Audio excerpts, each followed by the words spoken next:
एक परिवार जो कि अपने गांव से नए शहर के एक बड़े से घर में शिफ्ट होता है। लेकिन ये परिवार जैसा सोच रहा था उससे विपरीत घटनाएं उनके साथ घटने लगती है। क्योंकि दोस्तों ये जिस घर में रहने के लिए आए थे वहां पर पहले से ही एक अलग ही तरह की आत्मा रह रही थी। तो दोस्तों क्या ये परिवार उस आत्मा से अपने आप को बचाने में कामयाब हो पाएगा, देखेंगे आज की कहानी में, जो 2020 में आई स्पेनिश मूवी 32 मलासना स्ट्रीट के बारे में है। और दोस्तों एक इंटरेस्टिंग बात यह है कि ये मूवी सच्ची घटना पर आधारित है और इसके बारे में हम मूवी के एंड में बात करेंगे। तो वेलकम बैक दोस्तों, मेरा नाम है किरण और आप देख रहे हैं हॉरर बॉक्स हिंदी। अगर आपको ऐसे ही हॉरर मूवीज देखना पसंद है तो प्लीज हमारे चैनल को सब्सक्राइब जरूर करें क्योंकि ये बिल्कुल भी फ्री है। खैर दोस्तों कहानी की शुरुआत होती है और हम देखते हैं कि 1972 साल चल रहा है। इस घर के अंदर हम दो बच्चों को देखते हैं जो कि मार्बल के साथ खेल रहे थे, यानी कि कंचे के साथ। अब उनका मार्बल सीढ़ियों से नीचे गिर जाता है। वो मार्बल उन दोनों के नजरों के सामने ही था, लेकिन फिर भी पता नहीं क्यों वो दोनों उसे उठाने के लिए घबरा रहे थे। लेकिन अब थोड़ा घबराते हुए एक बच्चा मार्बल उठाने के लिए आगे बढ़ता है, लेकिन तभी अचानक वो मार्बल अपने आप ही सामने वाले फ्लैट के अंदर चला जाता है। अब इस घर के अंदर बच्चों को जाना मना था, लेकिन फिर भी वो बच्चा घर के अंदर मार्बल लेने के लिए चला जाता है। वो बच्चा घर के एक कमरे में जाता है जहाँ रैकिंग चेयर पर एक औरत बैठी हुई थी और वो मार्बल उसी के बाजू में पड़ा हुआ था। अब वो बच्चा जैसे तैसे घबराते हुए कुर्सी के पास जाकर अपना मार्बल उठाता है और तभी वो औरत पीछे मुड़कर देखती है।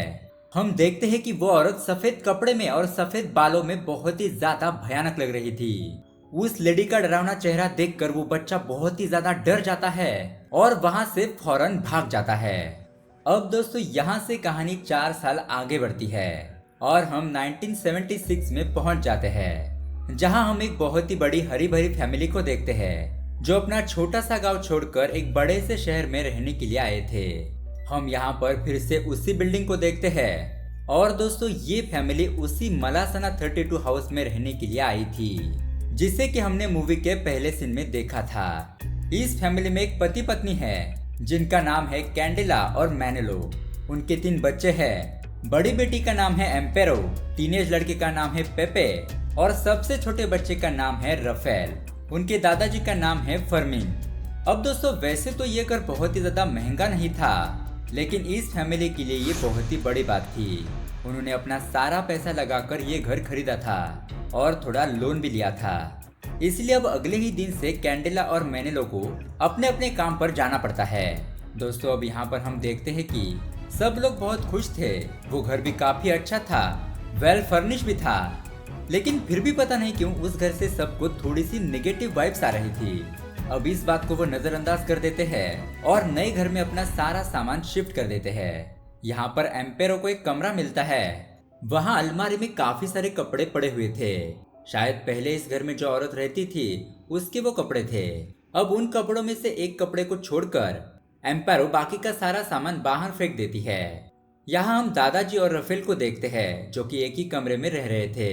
अब एम्पेरो रफेल को नहलाने के लिए उसके कमरे में जाती है, लेकिन वहां पर दादाजी नहीं थे। इसीलिए वो दादाजी को खोजने के लिए रूम के बाहर चली जाती है, लेकिन तभी अचानक रूम का दरवाजा अपने आप ही बंद हो जाता है। ऐसे में एम्पारो कमरे के बाहर रह जाती है और कमरे के अंदर रफेल अकेला ही लॉक हो गया था। अब वो दरवाजे के नीचे से देखती है तो रफेल एक कोने में घबराकर बैठा हुआ था। उसे वहां पर एक बूढ़ी औरत की आवाज भी सुनाई देने लगती है और तभी उसे वहां पर डरावने पैर दिखाई देते हैं जो कि किसी डायन की तरह लग रहे थे। ये देखकर वो चिल्लाने लगती है और तभी उसकी चीख सुनकर सारे फैमिली मेंबर वहां पर आ जाते हैं। वो दरवाजा लॉक हो गया था, इसलिए वो उसे तोड़ देते हैं। हम देखते हैं कि रफेल खिड़की पर बैठा हुआ था। दोस्तों उनका फ्लैट 3री मंजिल पर था और यहाँ से रफेल गिर गया तो उसका बचना मुश्किल था। मैंने को एकदम आहिस्ता आहिस्ता से रफेल के पास जाकर उसे फौरन खिड़की से उठा लाता है। उसके बाद एम्पारो को उस रूम में कहीं पर भी वो डायन दिखाई नहीं देती। लेकिन दोस्तों उसने जो कपड़े बाहर फेंक दिए थे वो अपने आप ही वापस आ चुके थे, यानी कि वो कपड़े उसी आत्मा के थे। दोस्तों उसके बाद हम देखते हैं पेपे को, जिसे सामने वाली खिड़की पर एक खूबसूरत सी लड़की दिखाई देती है। पेपे सोचता है कि ये एक बात अच्छी हुई, अब यहाँ पर रहने का मजा आएगा। लेकिन दोस्तों उसे पता नहीं था ये मजा उसके और उसके परिवार के लिए सजा बनने वाला था। खैर, अब हम यहाँ एम्पायरो को देखते हैं। उसे एयर होस्टेस बनना था और वो सोचती है कि अब वो शहर में आ गई है तो इसके लिए एक बार ट्राई जरूर करेगी। अगले दिन जब उसके मॉम डैड काम पर चले जाते हैं तो एम्पायरो पढ़ाई करने के लिए डायरेक्टरी से इंस्टीट्यूट का नंबर खोजने लगती है। तभी वो देखती है कि डायरी में किसी सुजाना का नंबर लिखा हुआ है। तभी उसे किचन में कुछ आवाजें आने लगती है और किचन में जाने पर वो देखती है राफेल किसी से बात कर रहा था। उसके सामने कोई भी नहीं था और ये बात थोड़ी अजीब थी। तभी एम्पायरो के पीछे से दादाजी कहीं चलते हुए बाहर निकल जाते हैं और एम्पायरो को ये महसूस होता है, इसीलिए वो दादाजी के पीछे जाती है। मतलब दोस्तों राफेल फिर से किचन में अकेला था और हम देखते हैं कि उसके सामने वही मार्बल आ जाती है जो हमने मूवी के स्टार्टिंग में देखी थी। राफेल इस मार्बल के पीछे पीछे एक कमरे में पहुंच जाता है। अचानक से उस कमरे का टीवी ऑन हो जाता है जिस पर कार्टून चल रहा था। अब राफेल वहीं पर बैठ जाता है। तभी अचानक टीवी से ओल्ड लेडी का कार्टून राफेल से बातें करने लगता है। वो पूछता है कि क्या तुम मेरे साथ खेलोगे? बाहर मेरी एक दोस्त है जो कि तुम्हें लेने आएगी और तुम उसके साथ चले जाना। ये सब देखकर राफेल बहुत डर जाता है और तुरंत ही टीवी स्क्रीन को बंद कर देता है। लेकिन तभी टीवी के अंदर से दो हाथ बाहर निकलकर राफेल को अंदर खींच लेते हैं और इसी के साथ राफेल गायब हो जाता है। दोस्तों यहाँ दूसरी तरफ एम्पायरो अपने दादाजी को पकड़ती है और दादाजी कुछ अजीबोगरीब बातें करने लगते हैं। वो कहने लगते हैं कि वो हमें जीने नहीं देगी, ये जगह ठीक नहीं है, वगैरह वगैरह। एम्पायरो दादाजी को संभालते हुए घर पर लेकर आती है, लेकिन घर से तो राफेल गायब हो चुका था। ऐसे में वो फौरन पुलिस को बुलाती है और पुलिस अपनी छानबीन शुरू कर देती है। कैंडेला, मैनेलो और पेपे राफेल को ढूंढने के लिए बाहर चले जाते हैं और यहाँ घर पर एम्पायरो अकेली थी। तभी उनके घर का लैंडलाइन फोन बजता है और वो कॉल उठाती है तो दूसरी तरफ से राफेल की आवाज सुनाई दे रही थी। वो मदद के लिए गुहार लगा रहा था और तभी फोन कट हो जाता है। एम्पायरो जब उस आवाज को ध्यान से सुनती है तो उसे वो आवाज घर के एक दीवार के पीछे से आ रही थी। वो दीवार एक दूसरे फ्लैट से कनेक्टेड थी। एम्पायरो फौरन भागते हुए सामने वाले घर पर जाकर वहाँ के दरवाजे पर नॉक करने लगती है। लेकिन दोस्तों ये घर सालों से बंद पड़ा था और वहाँ पर कोई भी नहीं रहता था। तब तक वहाँ पर बाकी के फैमिली मेंबर भी आ जाते हैं और मजबूरन उन लोगों को उस घर का दरवाजा तोड़ना पड़ता है। लेकिन उन्हें यहाँ राफेल नहीं मिलता। तभी एम्पायरो को एक खिड़की के पर्दे के पीछे राफेल की परछाई दिखाई देती है। लेकिन जैसे ही वो पर्दे को हटाती है उसे वही बूढ़ी औरत दिखाई देती है। वो उसका हाथ पकड़ती है और एम्पायरो जोर जोर से चिल्लाने लगती है। ऐसे में उसके पेरेंट्स उसे संभालते हुए वापस घर पर लेकर आते हैं। अब इस घटना से घर के सारे लोग काफी परेशान थे। सबसे परेशान तो कैंडेला थी, क्योंकि वो न सिर्फ राफेल के गायब होने पर परेशान थी बल्कि उसके ऑफिस में भी उसके साथ अजीब घटना हो चुकी थी। दरअसल दोस्तों उसके ऑफिस में कैंडेला एक स्पेशली एबल कस्टमर से डील कर रही थी जिसका नाम था लोला। लेकिन लोला कैंडेला को देखकर जोर जोर से अपनी सीटी बजाने लगती है। उसके बाद वहाँ पर लोला की माँ आ जाती है और वो कैंडेला से कहती है कि तुम्हें अपने बच्चों का ध्यान रखना होगा। वो उसे एक छोटी सी प्रे बुक देती है और कहती है कि इससे नेगेटिव एनर्जी तुमसे और बच्चों से दूर रहेगी। खैर, यहाँ घर पर एम्पायरो फिर से फोन की डायरी में कुछ ढूंढ रही थी। तभी उसे फिर से सुजाना का नाम और नंबर मिल जाता है। उसे लगता है कि सुजाना इस घर में पहले रहती थी। यही सोचकर वो उसे कॉल करती है। लेकिन जैसे ही कॉल पर एम्पायरो बोलती है कि वो मलासना 32 से बात कर रही है, कॉल कट हो जाता है। दोस्तों यहाँ हम देखते हैं कि पेपे खिड़की के सामने वाली लड़की से बात वगैरह करने लगा था। लेकिन अजीब बात तो ये थी कि पहले दिन की बात आज तक पेपे ने उस लड़की को दोबारा नहीं देखा था। बस वो लड़की सामने से रस्सियों के माध्यम से मैसेज वगैरह लिखकर छोड़ देती थी। लड़की मैसेज में ये बताती है कि उसका नाम क्लेरा है और वो जानती है कि उसका भाई राफेल सुरक्षित है। पेपे उसे हैरान होकर पूछता है तुम्हें कैसे पता, जिस पे रिप्लाई आता है कि 20 मिनट बाद मुझे बेसमेंट में मिलो। अब ये सुनकर पेपे बेसमेंट में आ जाता है जहाँ क्लेरा उसे पीछे से हक करती है। लेकिन जब वो आईने में देखता है तो उसे वहाँ पर सफेद कपड़ा सफेद बालों वाली वही बूढ़ी औरत नजर आती है। ये देखकर वो बहुत ही ज्यादा घबरा जाता है और उसका सारा मजा यूं चुटकियों में गायब हो गया था। अब जैसे तैसे करके वो अपनी जान बचाते हुए वहां से भाग जाता है। यहाँ दूसरी तरफ एम्पायरो को अचानक ही उल्टियां होने लगती है और वो देखती है कि उसके पेट पर बड़े से पंजे के निशान आ गए थे। और दोस्तों यहाँ हमें पता चलता है कि एम्पायरो प्रेग्नेंट है और ये बच्चा उसके बॉयफ्रेंड का था। खैर उसके बाद वो किचन में जाती है। बाहर के दरवाजे से जब वो अंदर देखती है तो उसे अंदर बूढ़ी औरत नजर आती है, लेकिन जब वो दरवाजा ओपन करती है तो किचन के अंदर उसे दादाजी दिखाई देते हैं। इसलिए एम्पायरो फिर से दरवाजा बंद करके देखने लगती है तो फिर से उसे वही बूढ़ी औरत दिखाई देती है। अब वो किचन के अंदर जाती है और तभी अचानक दादाजी राफेल की आवाज में बोलने लगते हैं कि फोन पिकअप करो। ये सुनने के बाद तुरंत ही एम्पायरो फोन को उठाती है और उसमें सामने वाले घर से आवाजें आ रही थी, इसीलिए वो दोबारा उस घर पर जाती है। वहाँ पर उसे एक बड़ी सी घड़ी दिखाई देती है जिसके अंदर राफेल की आवाज आ रही थी, इसीलिए वो उस घड़ी के कांच को ही तोड़ देती है और दोस्तों उसे उसके अंदर राफेल मिल जाता है। वो उसे घर पर लेकर आती है और उसके पेरेंट्स डॉक्टर को बुलाते हैं। डॉक्टर उन्हें बताता है कि इसे बहुत ही बड़ा सदमा लगा है, आपको इसका बहुत ही ज्यादा ख्याल रखना होगा।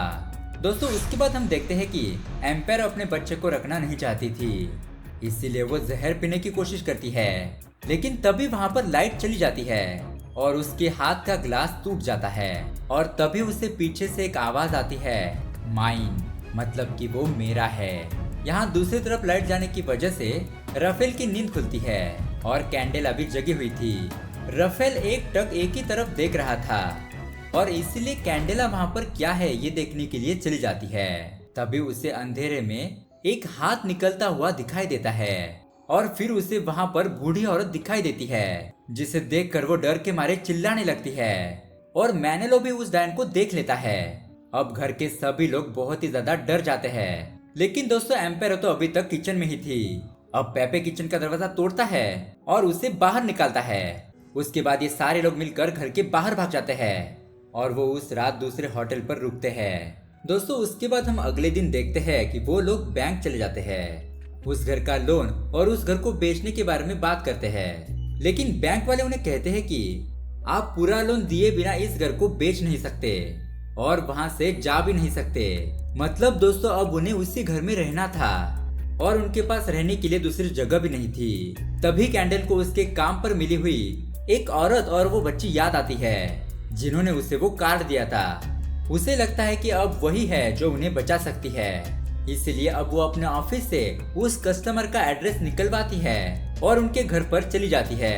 दोस्तों यहाँ पर हमें पता चलता है कि लोला और उसकी माँ आत्मा उनसे बात कर सकती है। ये सुनकर कैंडल उनसे मदद की गुहार लगाने लगती है और वो दोनों उसकी मदद करने के लिए मान जाते हैं। उसके बाद हम देखते हैं लोला और उसकी माँ कैंडेला के घर पर आ जाते हैं। उस वक्त घर पर सभी लोग थे सिवाय एम्पायरो के।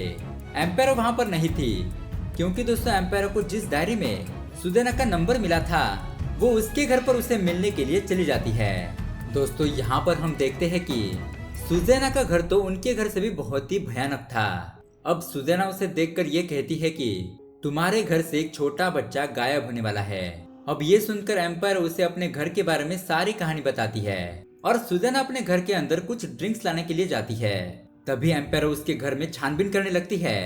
तभी उसे वहाँ पर उसी औरत की फोटो दिखाई देती है जिसको उसने अपने घर पर भी देखा था। तभी उसे एल्बम में एक लड़के की फोटो भी दिखाई देती है और वो लड़का उसी बूढ़ी औरत की तरह लग रहा था।